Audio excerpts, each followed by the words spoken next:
Un an, 6 mois, c'est le temps qu'a duré la souffrance du frère Yao Patrice. Depuis plus d'1 an et demi, il souffrait alors d'un vertige inexplicable. Il était incapable de tenir en équilibre, ce qui l'empêchait ainsi de se déplacer et même de se rendre à l'église. La multitude de médicaments qu'il a pris n'ont rien changé à son état. Désemparé et confus, il restait cloîtré dans sa chambre.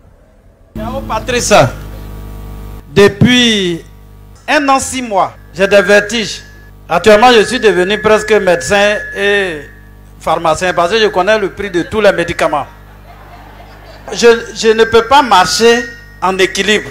Je ne peux même pas me tenir debout. Et quand je vais à l'église, il y a la musique, je ne peux pas. Ça me donne des céphalées. Donc, ça m'a bloqué dans la maison, je ne peux pas bouger.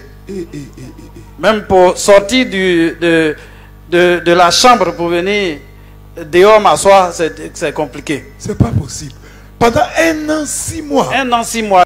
Sa sœur réussit à le convaincre de venir à la prière un vendredi. Il fait l'effort de venir et écrira sur un bout de feuille son intention de retrouver la guérison. Mais retournera sans constater d'amélioration.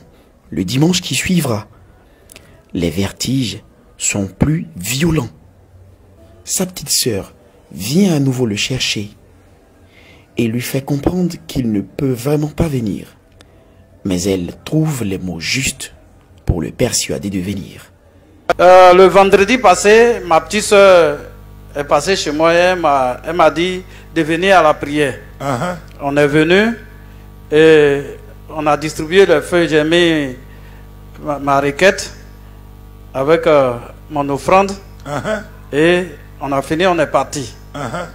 Donc aujourd'hui, la même chose, je n'ai pas pu aller à l'église. Donc j'étais à la maison. En tout cas, le vertige était très fort aujourd'hui. Donc vers 14 h, ma petite soeur arrive chez moi avec son mari. Elle dit, je suis venu te chercher pour aller à la prière. Je dis, vraiment, toi-même tu sais que ça ne va pas. Donc vraiment... Une fois arrivé, pas comme Marie à Chia, prie pour lui dans la ligne de prière. Quand il regagne sa place, il sent que quelque chose a changé. Il sort vérifier. Donc on est arrivé, on m'a fait asseoir dans la ligne des malades là. Quand vous avez imposé la main sur moi, et je suis allé me rasseoir là, je vois que je n'ai plus rien. Donc je suis sorti sur la route là-bas, j'ai dit je vais sautiller un peu pour voir. Je saute, il n'y a rien. Il n'y a plus rien. Il n'y a plus rien. Le mal de 1 an et demi. C'est fini. Il est guéri de ses vertiges.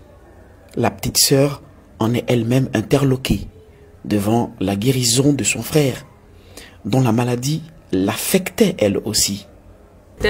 Ça me fatiguait. À chaque fois quand j'arrive chez mon grand frère, il est toujours dans la chambre.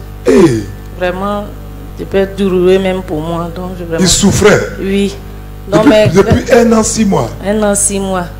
Donc quand il ne voulait pas venir, il dit pardon, il faut faire pour moi. Il dit non, il dit pardon, il faut faire pour les 3 enfants. Et puis comme ça, il s'est levé, il dit allons, et puis on est venu. Et là, qu'est-ce que tu as constaté avec lui? Bon, ça m'étonne même que bon, vraiment, je ne sais pas quoi dire. Et puis quand il est vu dans la ligne de témoignage, là, vraiment, je ne sais pas. La joie a débordé. Incroyable, il est totalement guéri. Il a retrouvé son équilibre total et peut même courir. Donc le mot de tête, toi qui n'arrives pas à t'équilibrer, tu allais sauter au dehors, tout est parti. C'est parti. J'ai sauté. Il n'est pas normal du tout. Il est surnaturel. Il n'est pas normal. Il est surnaturel. Aucun mal, aussi pernicieux soit-il, ne peut résister à la puissance libératrice du Père. Il le fait ici, dans l'arène de la liberté.